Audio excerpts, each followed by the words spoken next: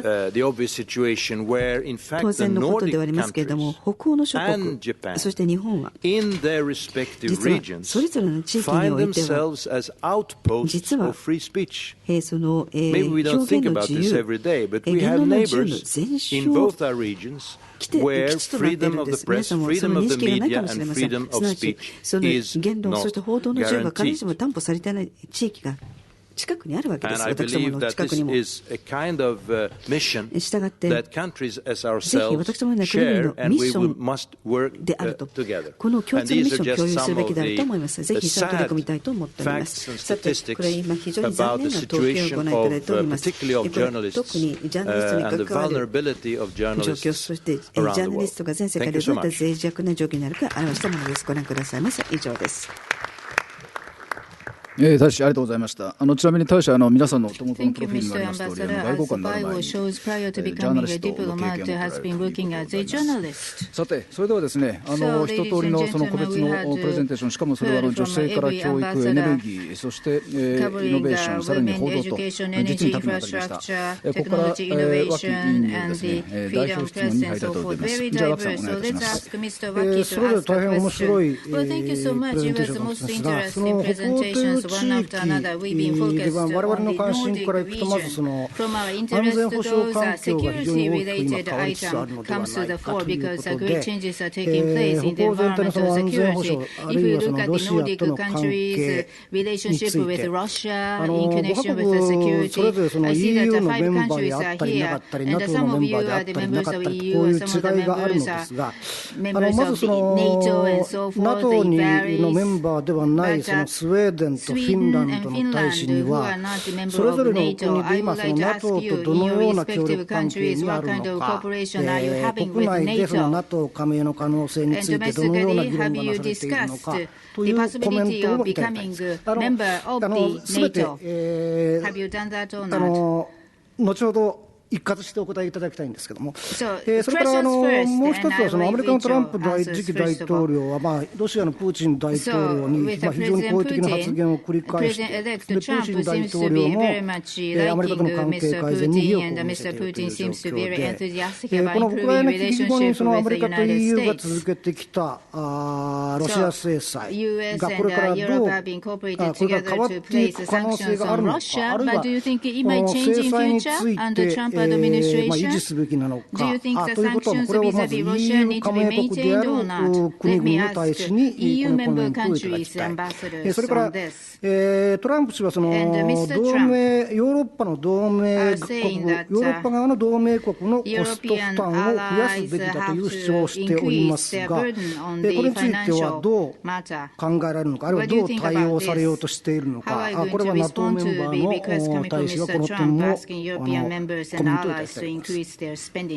ありがとうございました。今のご質問はですね、まず1点目が NATO 非加盟国の国の大使の皆さんが本国でその NATO 加盟の可能性についてどのような点があるかという点も含めた NATO との関係が第1項目であります。で2つ目の項目はトランプ大統領誕生に伴い米ロ関係に大きな変化が議論指摘されている中で、今度は EU がアメリカと共に行いました制裁について皆さんの外務省を国がどのような議論がされているのかという点が2点目であります。3点目は今度は全体の同盟国のその負担の問題をトランプ新政権が言うという問題について NATO 諸国のメンバーの国の大使方はどう考えるかという点、この大きな3つの項目に分かれます。それではその順番に従いましてですね、まずは1番目の質問、NATO の非加盟国の大使でありますところのフィンランド、スウェーデンの大使のお二人からお話しいただいて、一人ずつお願いしたいと思います。それではよろしくお願いします。どうもありがとうございます。じゃあアルファベット順でいきますね。すいません。ということでよろしいでしょうか。非常にいいご質問をいただきました。NATO について。そうです。継続的にフィンランド国内で討議が進んでおります。別に隠されているわけでもないし、隠そうと思っているわけでもない。大っぴらに討議されております。国内で NATO に入るべきかどうかということについては。でも討議されていても、その結果は今までのところ国民の大半というのは NATO に入りたくないと思っているということです。ですから現政権もプログラムの中に入ってますけれども、NATO メンバーになることはないということになってるんですね。でも、これでチャンスがないということではないと、世論が変われば対応も変わるという形になっています。積極的なパートナーシップをやってます、スウェーデンと一緒に NATO と協力しているんです。いろんな柱ができております。安全保障対話、常にやってます、NATO と一緒に。というのも、近隣諸国は NATO があるわけですし、北とか南とかということで、ノルウェーもあるしということで、だから NATO がどういう考えを持ってプランニングしているのか知ることが必要だし、我々が何を考えているかもよく承知されているということで、定期的に対話をやっています。NATO との閣僚会議、昨日もやったばっかりなんですね。で、フィンランドは本当に安全保障の生産国っていうふうに言えるわけです。言ってみれば、消費者ではないんです。生産する方ということです。つまり意味するところは、フィンランドは国防システムを持っているわけです。国家防衛システムということで、徴兵制もあると。で、数を問うとかなり強大な軍を持ってるんですね。で、必ず自分で自分の責任を持って安全を守るということになってるんです。フィンランドの領土を守るということになってるんです、自前で。で、GDP 対比で見ますと、国防費はだいたい 1.7% です。で、計画されている装備の刷新が来年行われると 2% を超える予定になっているんです。来年予定なんですけれども、特に戦闘機充実させる計画があるので、その分予算が増えるということです。じゃあスウェーデンにお願いしますね、どうぞ。ローバックさん、パートナーシップのことなんか言いたいと思うんですけど、どうもありがとうございます。特に付け加えるところはないと思います。特に NATO との関係について、またフィンランドの NATO との関係についておっしゃったこと、これは実は同じことがスウェーデンにも当てはまりますので、また付け加えるとすれば、スウェーデンでは一方的な防衛のコミットを抱いています。EU に対するコミットもあるわけです。まず一方的は、これは一方的なコミットは議会が発出するものです。すなわち近隣諸国がもしも攻撃を受けたら一緒に防衛すると同じようなもの、これは実は正式に EU 条約の中で盛り込まれたものがあります。すなわち EU 加盟国がもしも軍事的な攻撃をその領土で受けた場合、その武力の協力を得ることができると。で、確かにこれはその武力的な側面があるわけです。で、話がありましたとおり、我々密な協力関係を NATO と NATO のパートナーとして確立しています。また非常に強いバイレベルの協力を米国と NATO とも持っておりますので。国内で About domestic front, with regard to the NATO membership, as in the case of the Finland, have you discussed internally about the possible membership to NATO? Yes, what Jukka said in this regard applies also to Sweden. There's a very active discussion, and our position for the moment is that we are not seeking membership, but all options are open. ただ、あらゆる可能性はあると申し上げたいと思います。はい、脇さんよろしいですか。はい、それでは次の質問の制裁問題ですね。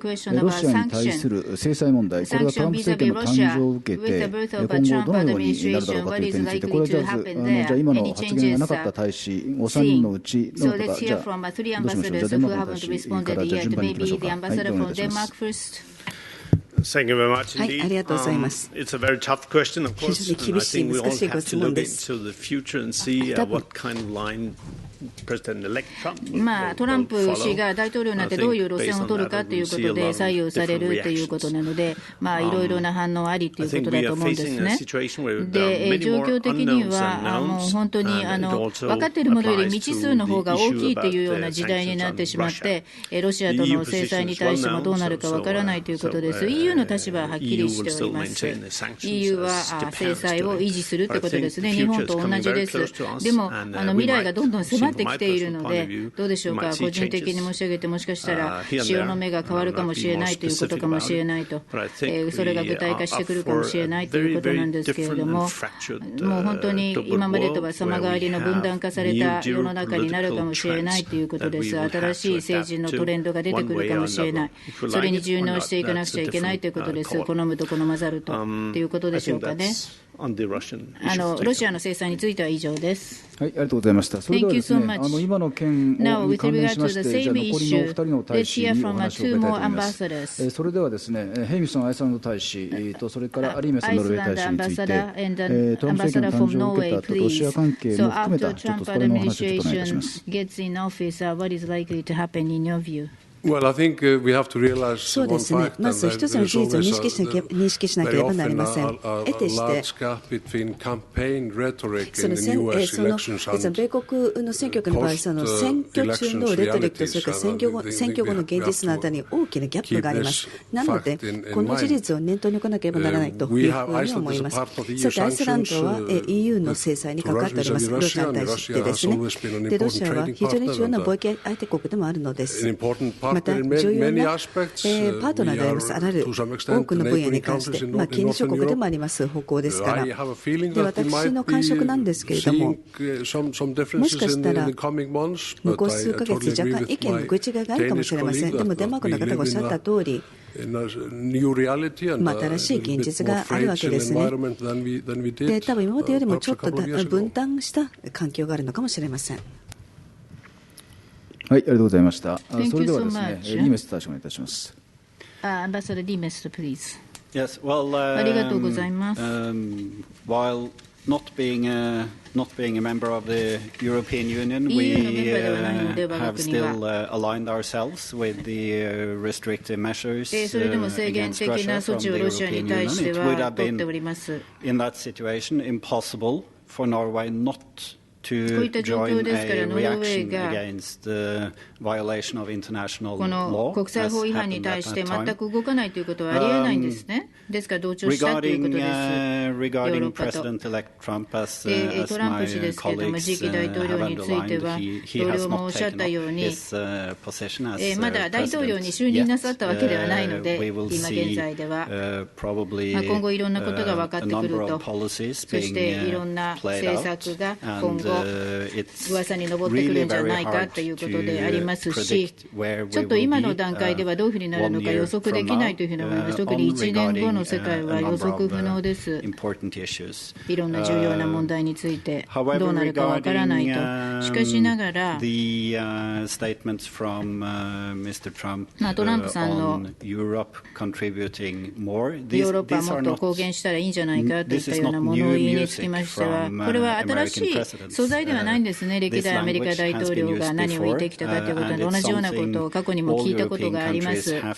そしてすべてのヨーロッパ諸国は考えなくちゃいけない点だというふうに思っています。いろんな形で防衛の計画で考えるということだと思います。以上です。はい、ありがとうございました。今のリーメス大使の最後の発言にもありましたその関連でありますが、防衛分担の負担を求める声、これが上がるのではないかという指摘がアメリカのトランプ氏の発言からも出ておりますが、このことについて、つまり先ほどその NATO メンバーへの加盟非加盟の問題の議論でもちょっと触れられましたし、今の制裁も触れられましたが、一般的にそのアメリカからの防衛力の強化あるいは負担の増大の指摘、あるいは要請があるんではないかということと、それについて皆さんどのように考えるのかという点を、これを最後にちょっと一通り、どなたかもし発言されたい方だったらお願いいたします。それじゃあどうぞ。じゃあ最初にじゃあこちら行きましょう。デンマークのそのスベイに対してからお願いします。アンバサダースベイネをデンマーク。どうもありがとうございます。新政権が樹立したばっかりなんです。そして新政権というのははっきりと立場表明しています。アメリカからリクエストが来てもこれは新しい要請ではないと。で、やっぱりこのフェアになるんだったら日本に対しても適用しなくちゃいけないということで、安全保障で守ってほしいんだったら当然一部経費は負担してしかるべしということだと思います。正当なものかもしれない。Sweden, please. まず最初に一つ忘れてはならない点があります。そう昔のことではないんですね。実はヨーロッパがロシアがその改革をする、そういった活性化するということを期待しておりました。で、その時にはですね、やはりベルリン壁の崩壊の後を期待していたんです。で、10年後、15年後に対する大いなる期待があった。ですので、ヨーロッパの統合がまたできるかもしれないと思ったんです。ですから、それぞれの場合、国防費は下がらなかった。実は横ばいで継続したんです。ただ、その防衛の試みを変えた、方向を変えた、すなわち、例えばこの国際平和部隊への参加ということにシフトしたわけです。で、その領土に対する防衛は多少軽視しておりました。ただ、ロシアにおけるそういった方向を期待していたからそうなったんです。でも残念ながら、これが期待したような形では展開しなかった。で、トランプ氏であろうと、外交リーダーの問題は別として、一つの現実の認識が出てきたと思います。すなわち慎重にならなければならないんだと。なので、スウェーデンの防衛費は実は今増加傾向にあります。小幅ではありますけれども、増加傾向にあります。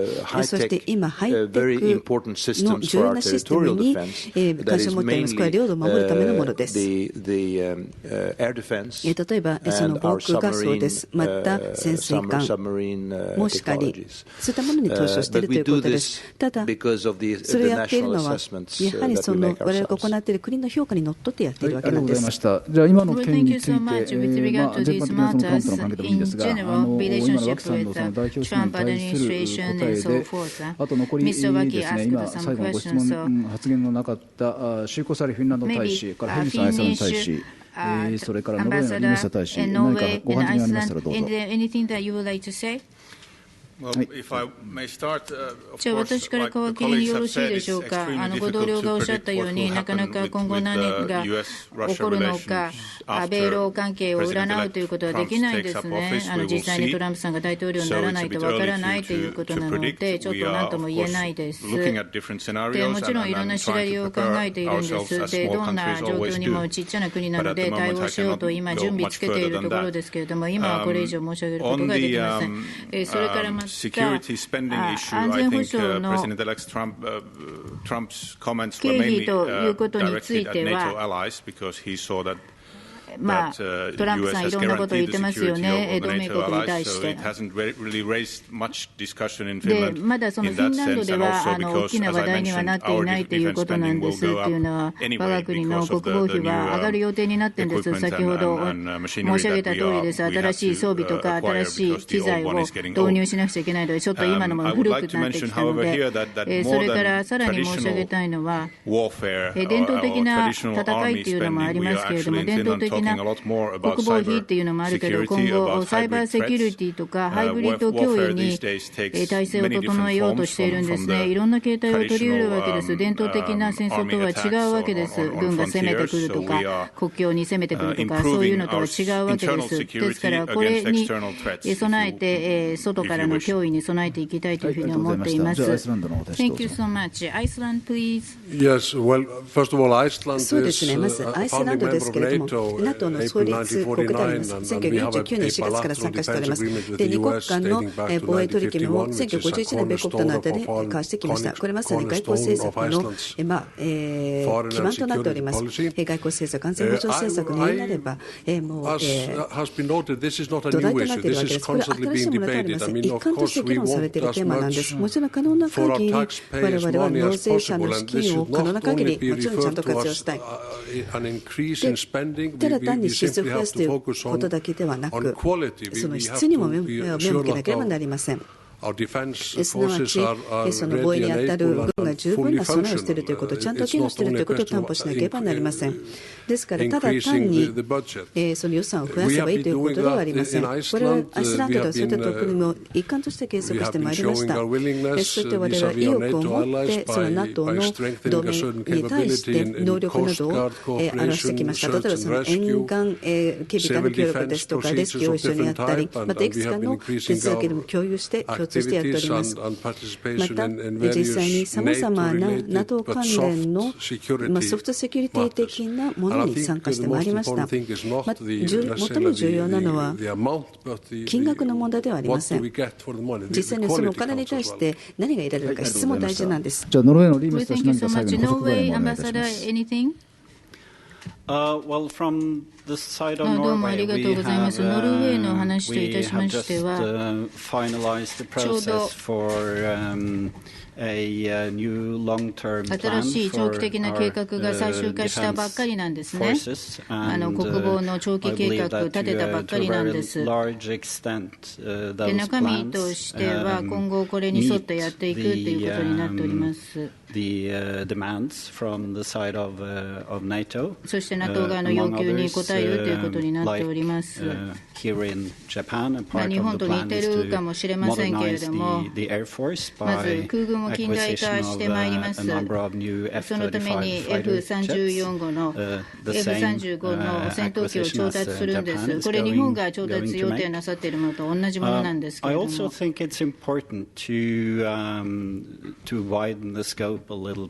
てもうちょっと範囲を広げて考えるというのが重要であるというふうに思います。安全保障の脅威を考えるにあたっては、単に防衛費だけの話ではないということなんですね。他のチャンネル追求も重要かと、マルチですとか国際的な協力ですとか多国間のものも含むということです。いろんなチャンネルとかシステムができておりますので、それを通じてより広範な近代的な安全保障の脅威に応じていくということだと思います。テロもありますし、サイバーセキュリティの話もありますし、また環境上のチャレンジもあるので、これらもまた安全保障上の脅威になり得ます。さらに新しいアメリカの大統領が今後とも積極的にこういった分野でプレイヤーになり続けてほしいというふうに思っています。ただ、本当にそうなるかどうか蓋を開けてみないとわからないんですけれども、ぜひ現行のシステム踏襲してほしいなというふうに思っています。新大統領にも。で、我々サイドから申し上げても重要視している点なので、以上です。Thank you so much. 奥さん、代表質問の方はどうでしょう。あと、Mr. Waki, do you have any other question you would like to ask? I have a related question further. この5カ国は比較的同じような考え方、意識だと思うんですけれども、そのヨーロッパの中で、例えばバルト三国であるとか、ポーランドであるとか、要するに冷戦時代までそのワルシャワ条約機構あるいは旧ソビエトに属していたところの、そのロシアに対するその脅威認識というのは、その他のヨーロッパと違ってもっとその危機感が強いと。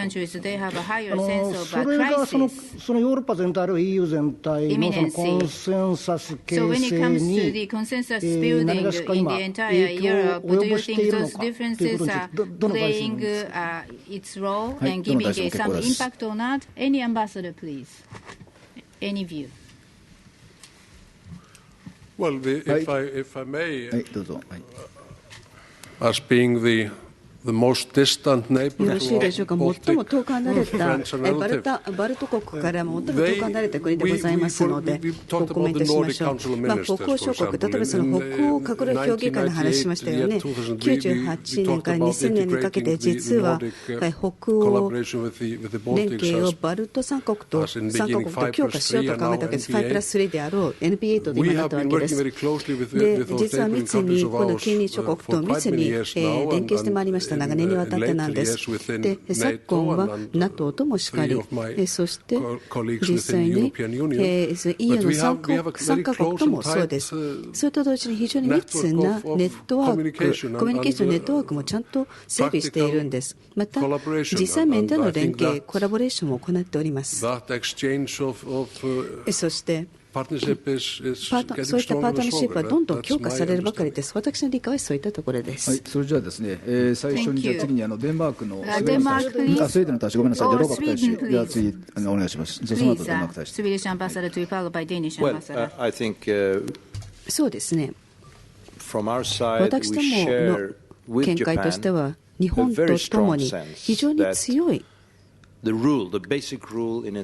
を共有しております。すなわち、その国際法という基本的なルールの下では、その軍事力を通して一方的な軍事力を通して現状を変えてはならないということなんです。それを信奉しています。だからこそ我々は制裁をロシア連邦に対して課してきたわけです。というのはクリミアの併合を図った。これは明らかに国際法に違反する行為でありました。そして実際にウクライナ東部に対する軍事的な介介入も行いました。さて、バルト諸国ですけれども、これは明らかだと思いますが、非常にデリケートなテーマであるということです。軍事的に見れば、これらの諸国はなかなか防衛が難しいんですね、小国ですから。で一番端の方にあります、ロシア連邦の端っこの方にあるというならば、で多分ポーランドと違って、彼らも、これらのバルト諸国は、ロシアの一部だったわけです。だからこそデリケートなテーマです。だからこそ私は確信しているんです。すな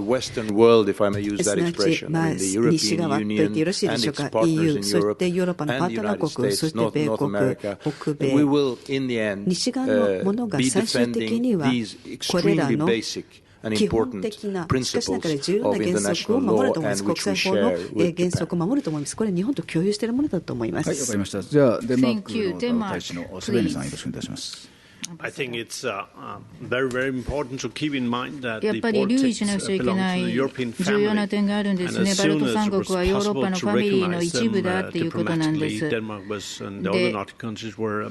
クおよび北欧諸国は先を争って承認したんですね。こういった国々を。彼らはヨーロッパの一部なんです。家族の一員なんです。ですから我々の兄弟ですから見捨てることはないということです。フィンランドアンバサダー、ノーウェーアンバサダー、do you have anything to say? Please. どうもありがとうございます。ぜひ私の方からはバルト三国の政策については触れません。彼らここにいらしてないので。でも一般論としては申し上げることができます。ロシアの近隣諸国の方がもちろんセンシティビティが高い、緊急感が高いということです。それは確かです。でポーランドはウクライナの隣人ですから、当然ウクライナ問題は注視しているということです。で常にそうであるようにヨーロッパにおいては外交および安全保障上の政策というのは長きに時間をかけて熟慮すると、そしていろんな国、いろんな立場があると、いろんな根拠があるので、それをすべて侵釈するということです。我が国については別にこの今突然制裁政策を変える必要はないというふうに思っております。制裁をかけるための土台は今も現存しているというふうに思っておりますし、熟慮した結果の制裁ですし、ターゲットを絞っているわけですから。ですから、このクリミアとかウクライナの状況が大きく変わらない限り、我が国の政府というのは今の制裁を変える必要はないというふうに思っております。ただ、だからといってロシアと協力しないということではないんですね。1300キロも国境を共有しているので、積極的にいろんな分野でロシアと協力しています。でも、注意深くやっているわけです。協力するけれども、制裁は守っていくということです。違反はしないということです。Thank you so much. Norway. Well, I will just like to どうもありがとうございます。じゃあ私も同感ということでご同僚のおっしゃった通りなんです。で、ノルウェーから申し上げましても、団結心をバルト三国に示すことが重要なんですね。特に今の置かれている状況を見てということ以上です。Thank you so much. So now let's open the floor for questions. Anyone from the floor who would like to ask a question, please raise your hand if you have a question. Please state your name and affiliation before asking a question. Please be concise in your question and please make clear to whom you are addressing your question. Yes, please. Hello, this is Erika from the Asahi Shinbun. I have questions for the Danish ambassador. それではデンマークの大使、それからノルウェーの大使にご質問があります。まずデンマークの件についてでございますけれども、ジェンダークォータの政策は取っておられないということですよね。で、ジェンダークォータは置かないというふうに伺っているわけです。で、日本はちょっと違った方面からということで、事情が違うかもしれませんけれども、どうやってお国はジェンダー平等を確立なさっておられたんでしょうか。枠などを設けなかったということであるんですけれども、ノルウェーというのはジェンダークォータをずっと率先して使ってこられましたよね。だから何があって特に民間企業に対してジェンダー枠をつけるといったのができたんですが、デンマークプリーズ。どうもありがとうございます。本当に有用性の高いご質問していただきました。長きにわたってクォータを導入するかべきかということで議論があったんですね。でも固い決意を持って見解があったわけです。つまり民間でも公職であってもこのあるポストに就きたいのであったら能力主義で行くべきというふうに思ったわけです。つまりり女性だからといって、取締役になれるわけではないということです。だからクォータは枠は設けないと、その人の労力次第ということであります。で結果として女性がプロモートされるんだったらよろしいじゃないかという考え方なんです。配布資料があると思います。データが載っていると思うんですけれども、デンマークの女性で管理職についている人たち、民間企業では比率とっても高いんですね。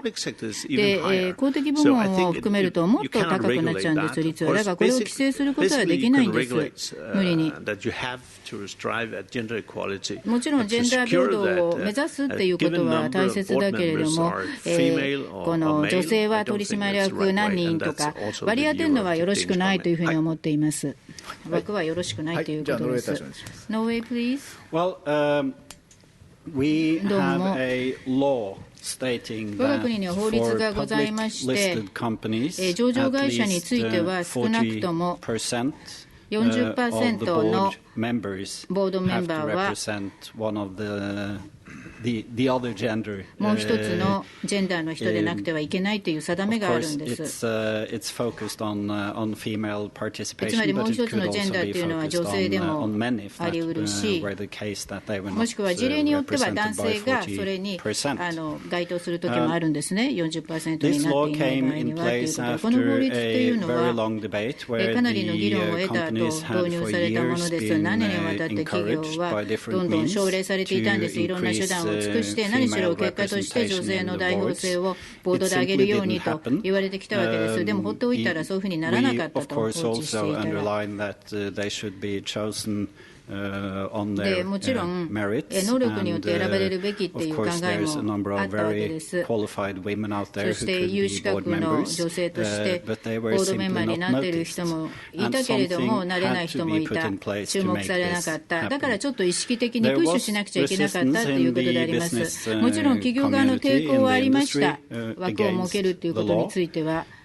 で法律違反だという声もあったんですけれども、でも今日でしたらみんな言います、陸道にやっぱりこれは前向きでよかったと、枠を導入してよかったということです。多くの場合においては女性が実は 40% 以上ボードメンバーになっている実例もたくさんあります。そして同時に企業の世界はまだまだ遅れをとっているとも言えるんです。特に幹部職についている人たちの数を見てみるとということなんです。ボー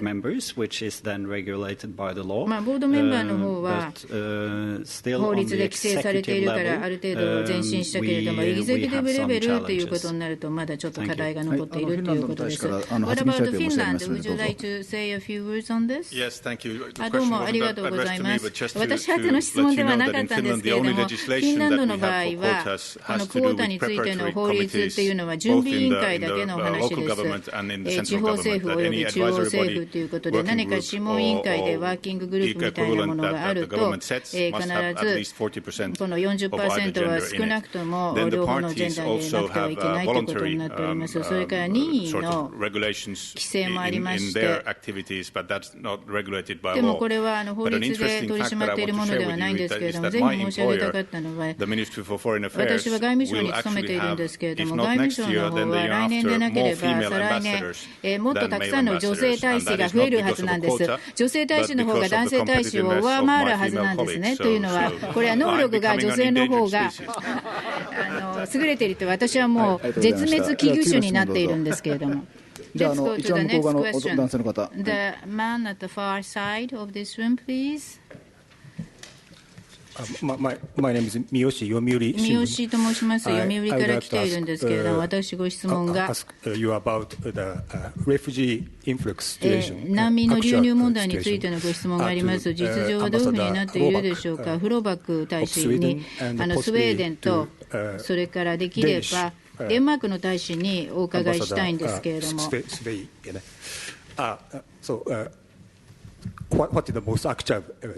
実情は今どういうふうになっているでしょうか。難民流入ということでどんな感じになっているでしょうか。スウェーデン、デンマークで難民はうまく社会に溶け込んで統合されているでしょうか。じゃあスウェーデンのロバック大使お願いいたします。Sweden first, please. まず実際のナンバー、実際の数だけれども、かなり減っております。2019年はすごい年で、スウェーデンは16万人受け入れました。難民申請者16万人受け入れました。これは、シリア中心ですけれども、それ以外の地域もありました。で、実際に多くの難民はトルコ経由で入ってきたものです。また、特に問題だったのは、アフガニスタンのその少年ですが、未成年が多かったということです。イランのキャンプに長年いた、そういった人々がいました。で、その理由は明確ではないのですが、こうやって未成年が移動を始めたと。で、多くの未成年、特に若い男の子たちがスウェーデンにやってきました。これは2014年、15年のことですね。で、いまだにその傾向は続いております。ですから、この数字ですけれども、今は下がってはいると。で、そこでフォーカスも変わっています。今度は非常に重要な統合という問題に、皆の関心が移っています。で、今非常に多くの議論が行われているところなんです。教育ということに関してもそうです。労働市場、またトレーニングということに関しても、また住宅をどうするのか、こういったことが今議論されております。特に住宅というものが大きな問題となっております。さて、非常に状況は複雑なんですけれども、一言でまとめるならば、誰もがその短期的な統合は難しいであろうと考えているわけです。で、長期的に見れば、もちろんこの議論は継続中ですけれども、一般的な考え方としては、移民は私どもの国によって非常に、特にこの50年間プラスであったと。いや、過去10年、20年もそうなんです。経済にとってもプラスだった。そして多様性にとっても良かったわけです。ただ短期的に融合するということは確かに大きなテーマであると思っています。デンマークのスベリに対してお願いします。どうもありがとうございます。スウェーデンと同様に数は劇的に減ってきております。ちょっと起点が違ったんですけれども、難民の問題というのは、結局、EU として行動しきれてないというところを露呈していると思うんですね。だからこそ、いろんな困難なチャレンジが今、散見しているんです。もうほとんどスキャンダルとも言ってもいいぐらいだというふうに思うんです。やっぱり EU はもっとこの対外的な国境問題をよりよく解決すべきだったんです。ギリシャなどを見てもそうなんですけど、いろいろ流入が多いということなんです。で、繁栄と平和を作っていくはずだったわけです、ヨーロッパとしては。ということは EU がお手本にならなくちゃいけないんですね。で、積極的にこの問題にも対応しなくてはいけない。EU は全然対応しきってないというふうに思っています。だから加盟国の間でも分断が生じているわけです。本当は団結しなくちゃいけないのにということで。ですから EU というのは本当に大きな責任を担っているというふうに私は思うんですね。責任は重いです。で、統合ということになるとこれ大変なんです。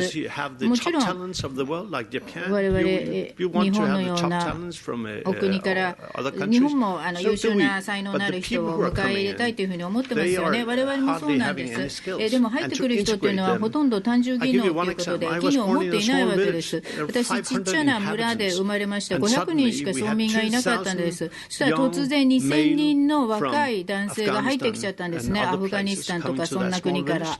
で、ちっちゃな村に殺到してきたということです。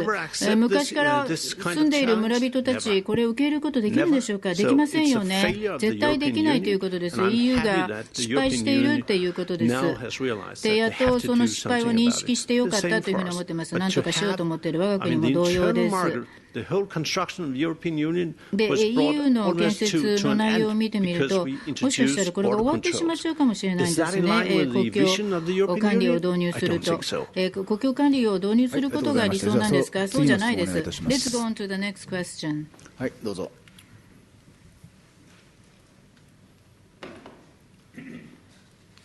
日経新聞の利根田氏と言います。主にEU 加盟の大使にお聞きしたいんですけれども、今ヨーロッパでポピュリズム的な政治勢力が伸びています。あるいはアンチエスタブリッシュメントの政治政党が伸びていますが、皆さんの国ではそういった懸念はあるんでしょうか。もしあるとしたらその理由、ないとすればどうしてなのかということ。それからもう一つ、イギリスの EU 離脱ですね、ブレグジットの影響がどう皆さんの国に出るのか、でどういった形のブレグジットを期待しているのかについてそれじゃあこれポピュリズムとブレグジット2つ大きなテーマが来ましたので、これは挙手で大使でお答えになりたい方から順番にじゃあいきましょう。じゃあまずフィンランドの大使からどうぞ。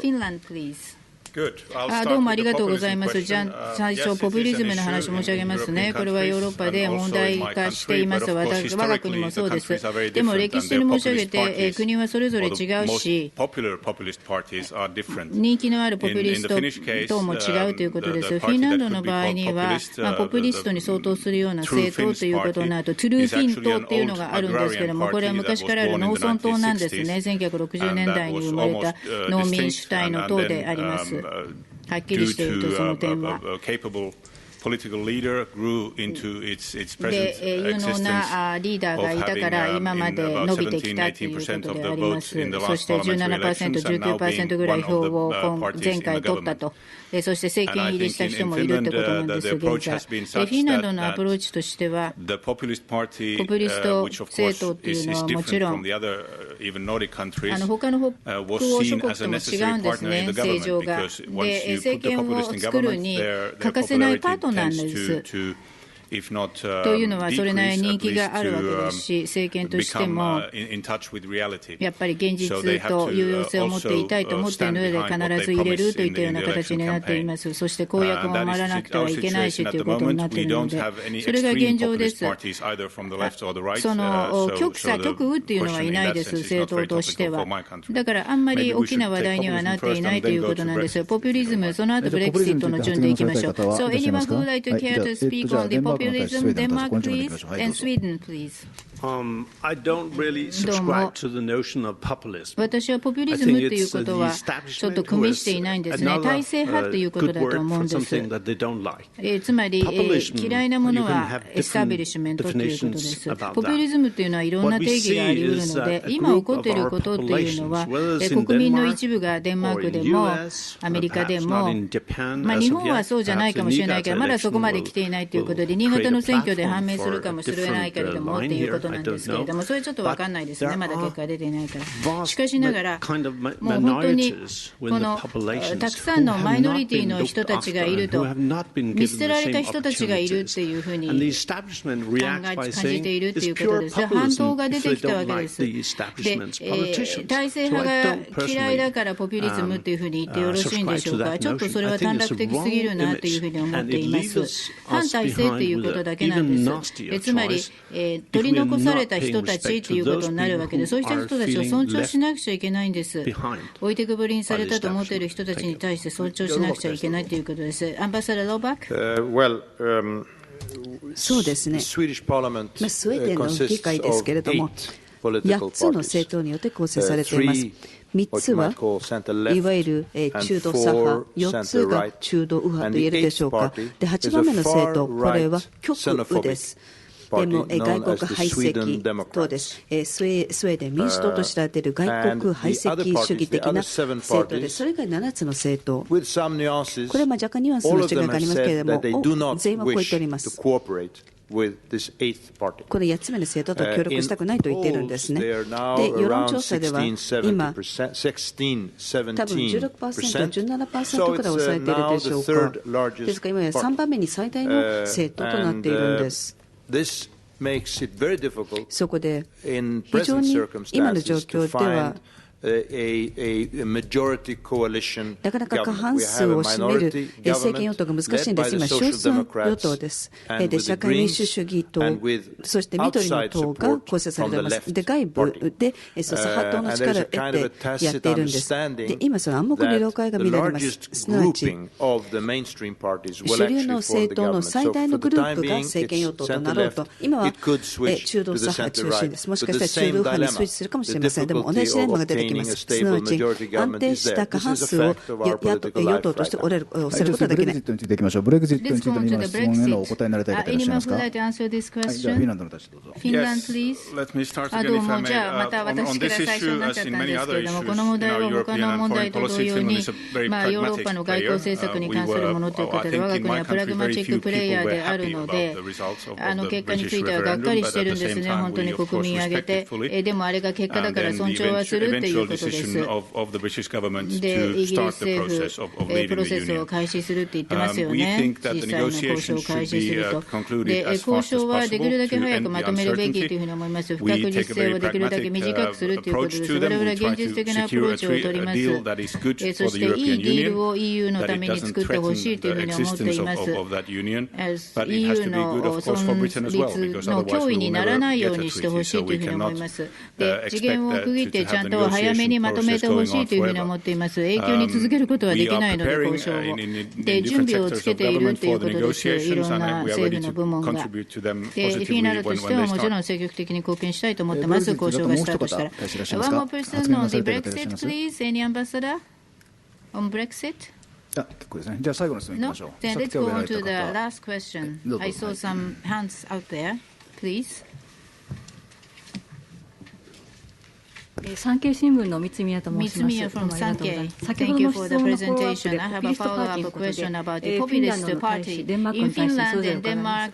フィンランドでは大使が先ほど述べられたように、ティモ・ソイミ外務大臣、彼はフィン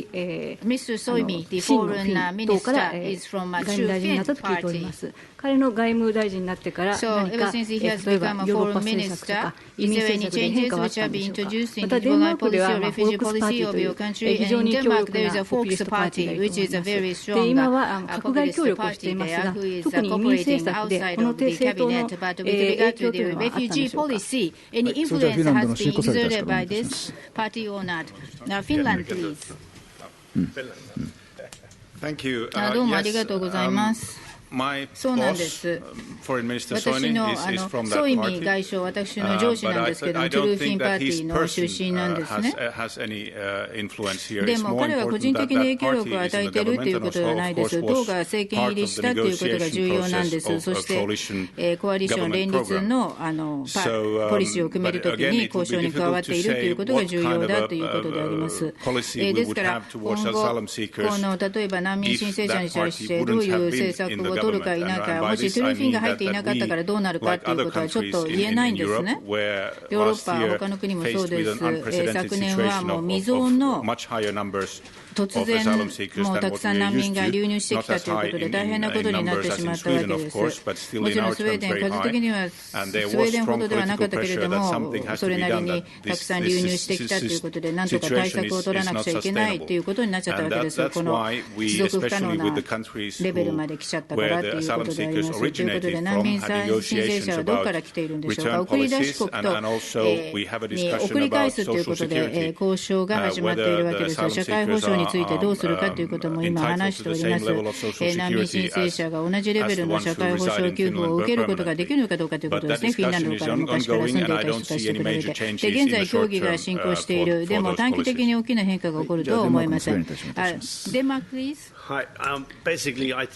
基本的に申し上げて、ちょっと大使としてちょっとお答えにくいなと思うんですね。つまり、この党がポピュリスト政党かどうかという、そういう判断は大使としてはできないと、それを判断するのは国民だということなんです。で、以上申し上げた上で、このフォーガパーティーの現状ということなんですけど、かなり強い意見を難民については言っています。そうです。でも、彼らを支持している国民がいるということなんですね。つまり、かなりの場合、これが一般的な面持ちになってきているということです。国民の感情ということで。で、こういった人たちの声を聞かなくちゃいけないということになるわけです。無視してしまうと、もっと問題が出てきてしまうということであり、もしかしたら民主主義自体の運営が難しくなってしまうということなんです。ですから、先ほど申し上げたように、エスタブリッシュメント、体制派が問題なわけです。単にポピュリストだからって片付けることはできないというふうに思うんです。私は合意しません。つまりこういった人たちがいるわけですね、社会に。声を聞いてもらえない人たちが現存している。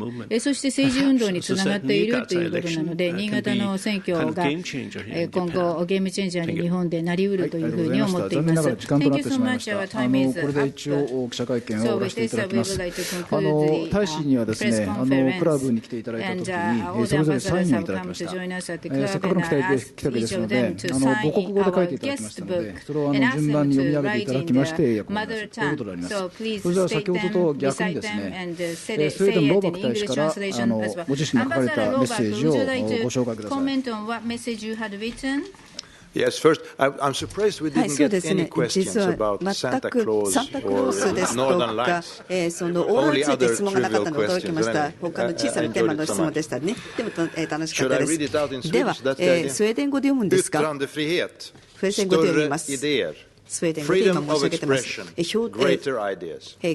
その報道の自由、表現の自由、より偉大なアイデアという意味です。それじゃあノルウェーのリーメスター。ノルウェー、please。Thank you very much. Before どう reading, もあり I がとうご have ざいます。 to 読み上 just げる前 explain に that ちょっとご currently 説明しなく there's ちゃいけないんです a ね。 festival 現在、お happening 祭り here が in Japan 日本で celebrating 開 the 催されているんです。 Norwegian これは playwright ノルウェー Henrik の Ibsen イプセンの who 劇 wrote 作 among 家を others 来賛しているもの the なんです。 plays 記念したものということで。 A Doll's House and 人形の家ですとか Anatomy of the People. He has a number of 人 devoted 々のアナトミーということで、 followers たくさん in の劇 Japan. を書いた So 人 we です thought ね。で、 a 日本でもファン quotation が多い from とい one う of ことで、 his イプセンから引用したい plays というふうに would 思い be ます。 appropriate here 劇 in の the press 中から club. ということで、適切かと思います。 Sannhet og frihetens ånd, det samfunnets støtter, which is in English 英語で言います the ね。 spirit of truth and freedom. 真実と自由 Those の are 精 the 神は pillars of society. 社会の柱だ。以上です。はい、それではアイスランドのヘイミソン大使お願いいたします。Veistu, ef þú vinátt, þann þú vel trúir og vilt þú af honum gott geta, geði skaltu við hann blanda og gjöfum skipta, fara að finna oft. This actually comes from an old heathen text called Hávamal or the Wisdom of Odin. It was written down in Iceland 1,000 years ago. This was reflecting the mentality of the Viking world, of the people of the Nordic countries of modern day Scandinavia. And a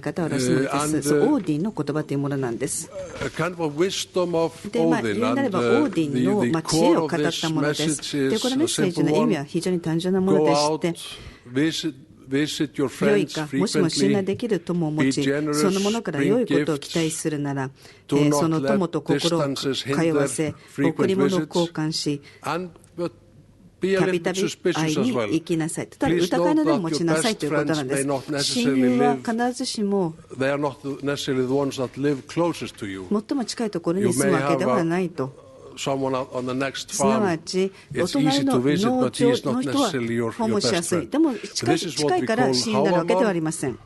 ハバモンという言葉がフィンランドのアイスランド語であるんです。アメリカ人のジャーナリストがこの北欧の古いこの経典言葉をこのように表しておりました。バイキングのマナーブックだと。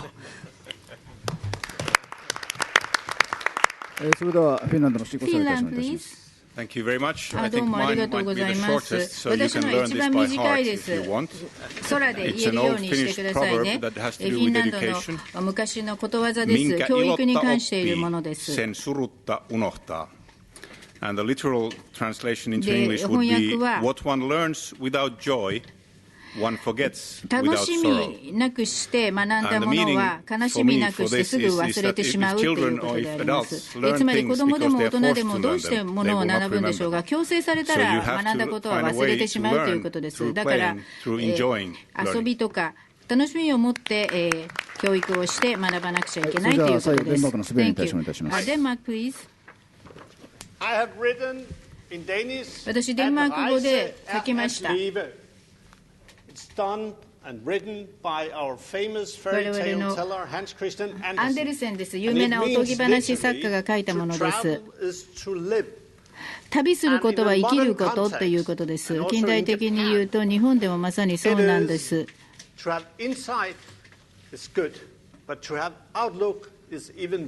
もちろん国内を旅行することもいいけど、国外に飛び出てくださいね、海外旅行してくださいねということです。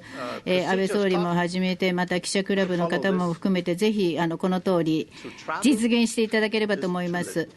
旅することは生きることですから、ぜひ実践なさってください。はい、ありがとうございました。非常に知性とユーモアに満ちた会見で、なおかつそれぞれの大使の個性も非常によく浮き彫りになったですね、会見だったと思います。最後にですね、当クラブから記念品を差し上げます。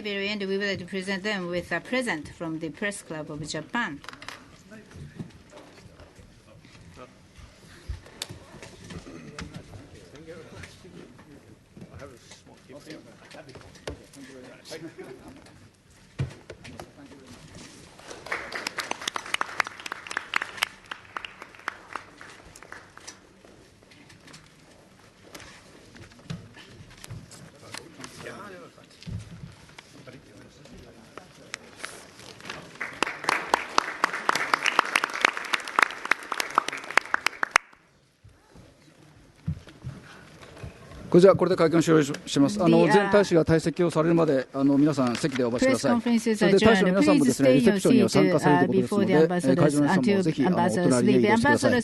サンタクロースとオーロラの質問はそこでお願いいたします。それではこれでお開きとします。ありがとうございました。Thank you for your attendance, and we thank the ambassadors very much.